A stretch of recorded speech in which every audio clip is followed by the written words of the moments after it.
वंदे मातरम, जय मातृभूमि, भारत माता की जय। साथियों, आज ये धारणा बलवती हो चुकी है कि महिलाएं किसी भी क्षेत्र में पुरुषों से कम नहीं हैं। नारी कंधे से कंधा मिलाकर आज पुरुषों के साथ चल रही है, लेकिन इससे भी ऊपर की अवधारणा यह है कि नारी तो हर समय काल में पुरुषों के साथ न केवल कंधे से कंधा मिलाकर चली है, बल्कि उसने अपनी एक ऐसी असीमित योग्यता का परिचय दिया है, क्योंकि महिलाओं के लिए परिस्थितियां हर समय काल में विपरीत रहीं और उन विपरीत परिस्थितियों में यदि वह पुरुषों के बराबर कंधे से कंधा मिलाकर चलती हैं तो कहीं ना कहीं वो पुरुषों से कई गुना आगे हैं। हमारी आज़ादी की लड़ाई में भी ऐसे असंख्य उदाहरण रहे जहां नारी ने नारायणी बनकर दुष्ट शत्रुओं का संहार किया एवं इतिहास के स्वर्णिम पन्नों पर अपना नाम अंकित कराया। ऐसा ही एक नाम होता है हमारे क्रांतिकारी दौर का प्रीतिलता वादेदार, जिन्होंने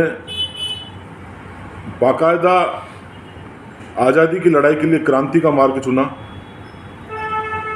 एवं रक्त आहुति देकर भारत माता को आज़ाद कराने की लड़ाई लड़ी। जिनका जन्म 5 मई 1911 चटगांव के गरीब परिवार में हुआ। पिता नगर पालिका में एक क्लर्क का काम करते थे। डॉक्टर दस्तगीर कन्या महाविद्यालय से उन्होंने प्रारंभिक पढ़ाई प्रारंभ की। तदुपरांत 1918 में इन्होंने मैट्रिक परीक्षा पास की।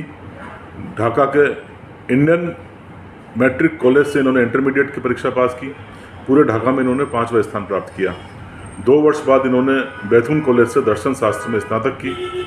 दर्शन शास्त्र में स्नातक की इन्होंने डिग्री तो प्राप्त की, लेकिन कलकत्ता के ब्रिटिश अधिकारियों द्वारा उस डिग्री को रोक लिया गया, क्योंकि यह शुरू से ही क्रांतिकारी गतिविधियों में थी।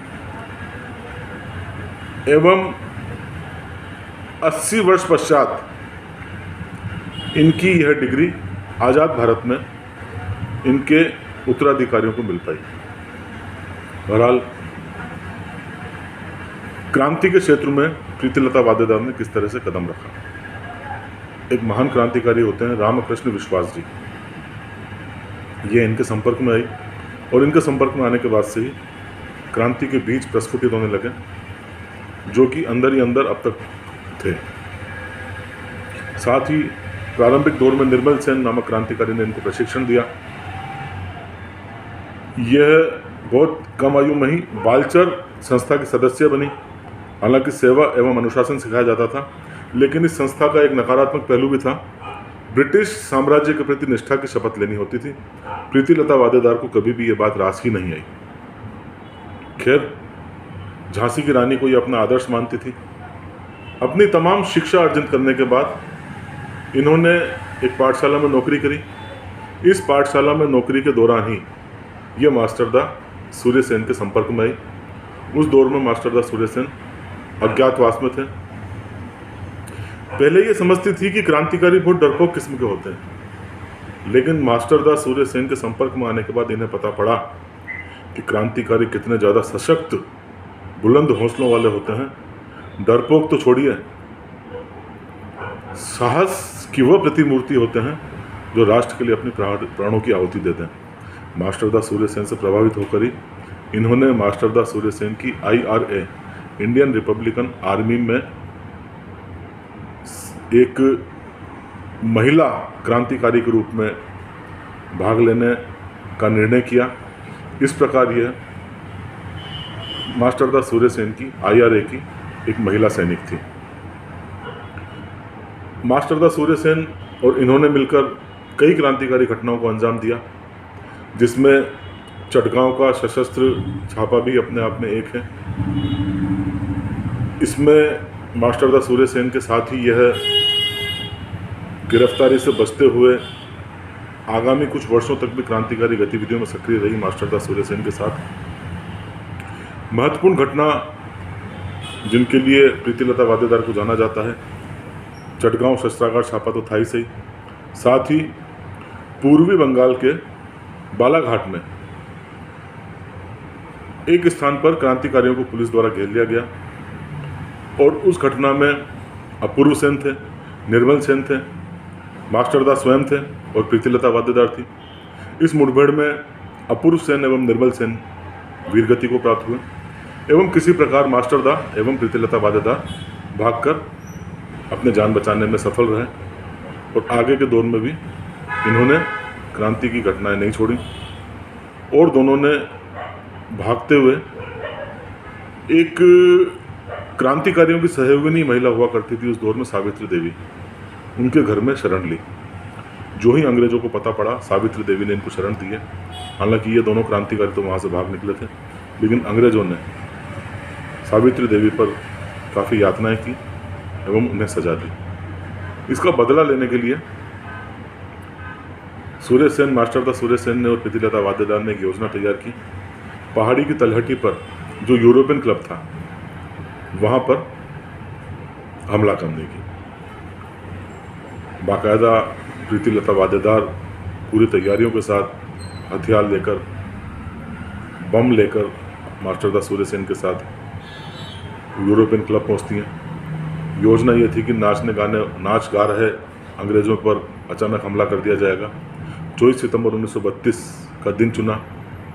हथियार तो प्रीतिलता वाद्देदार ने लिए, लेकिन इस आशंका को लेकर कि कहीं वह स्वयं अंग्रेज़ों के हाथ में लग जाए, उस दौर में एक महिला क्रांतिकारी का अंग्रेज़ों के हाथ लग जाना, आप कल्पना कर सकते हैं कितना ज़्यादा विभत्स स्थिति को जन्म देने वाला हो सकता था। जब ये पुरुष क्रांतिकारियों को ही अमानवीय यातनाएं देने से बाज नहीं आते थे, तो एक महिला क्रांतिकारी अगर अंग्रेज़ों के हाथ चढ़ जाती तो क्या होता। बहरहाल 24 सितंबर 1932 को दिन तय किया गया हमले का। आज हम इस बात की चर्चा करते हैं कि हमारे समाज में नफरत व्याप्त है, व्यक्ति व्यक्ति का दुश्मन हो गया है, हम आपस में एक दूसरे के खून के प्यासे होते जा रहे हैं, कहीं पर जातिवाद है, कहीं पर धर्म की विभेद है। लेकिन उस दौर में नफरत का चरम देखिए। अंग्रेज अपनी इमारतों एवं इस तरह के क्लबों के बाहर लिख दिया करते थे, dogs and Indians are not allowed. इस यूरोपियन क्लब की भी वही स्थिति थी। मास्टरदा सूर्य सेन और प्रीतिलता वाद्देदार जैसे क्रांतिकारी कहाँ सहन कर पाते। अंततः 24 सितंबर 1932 को खिड़की के पास एक बम रख दिया गया। बम फटा। बाकायदा हमारे इन क्रांतिकारियों ने पूरे क्षेत्र को हिलाकर रख दिया। तकरीबन 13 अंग्रेज जख्मी हुए, एक ब्रिटिश महिला की मौत भी हुई। अब इस मुठभेड़ में एक स्थिति ऐसी भी आ गई कि बिल्कुल आमने सामने की मुठभेड़ जैसी स्थिति हो गई। ब्रिटिशर्स ने प्रतिरोध किया, काउंटर अटैक किया। सामना करते करते प्रीतिलता वाद्देदार के कंधे पर गोली लगी एवं अंत समय में जब प्रीतिलता को ये महसूस हो गया कि बचना नामुमकिन है, तो अपनी पोटेशियम साइनाइड निकाली और प्रीतिलता वाद्देदार ने उसका सेवन किया और वहीं उनके प्राणांत हो गए। हम चर्चा करते हैं चंद्रशेखर आज़ाद जी की, जो आज़ाद थे, आज़ाद हैं, आज़ाद रहेंगे, जिनका नारा था। प्रीतिलता वाद्देदार ने भी अक्षरक्ष उस नारे को निभाया। आज़ाद थी और मरते दम तक आज़ाद रहीं, जिंदा अंग्रेज़ों के हाथ में नहीं आई। मातृभूमि सेवा संस्था क्रांति की एक ऐसी ही मशाल को, एक ऐसी ही मिसाल को कोटि कोटि वंदन करती है। वंदे मातरम। जय भारत, जय हिंद।